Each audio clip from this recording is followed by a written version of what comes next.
long as we show character, we cannot help but lead and encourage other people. Then to have books written about us, be famous only to a select few, but still we are guided by God's presence and lead others by His word. We show character, we show candor, we truly show God's presence.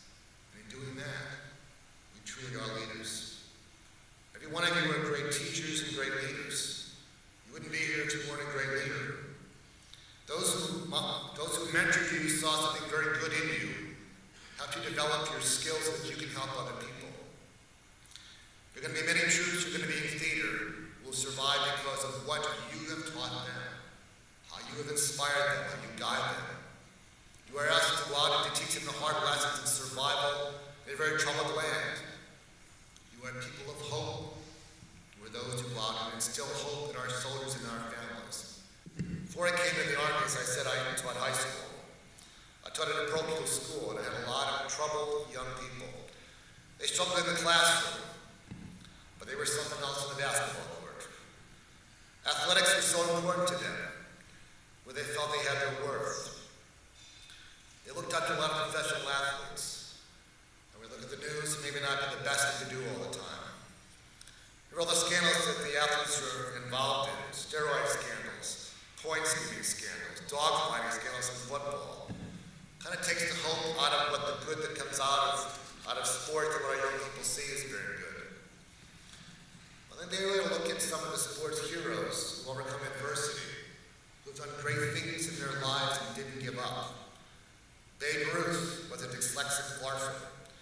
He not liked his lifestyle. He didn't care for his, but he never forgot the children where he grew up in that orphanage.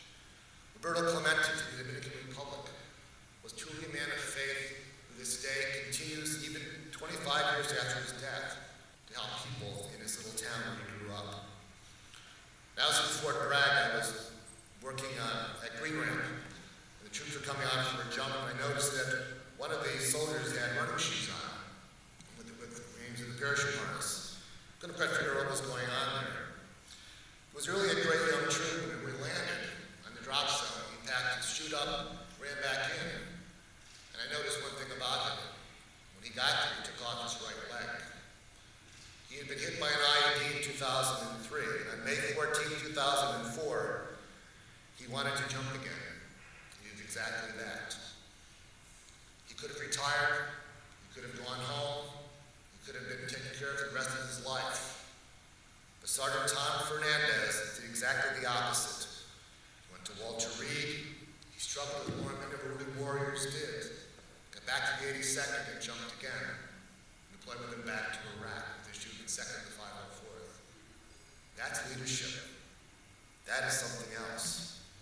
They'll all better than I did that day. I sprained my back that same day. But Tom Fernandez truly is a leader and is a hero.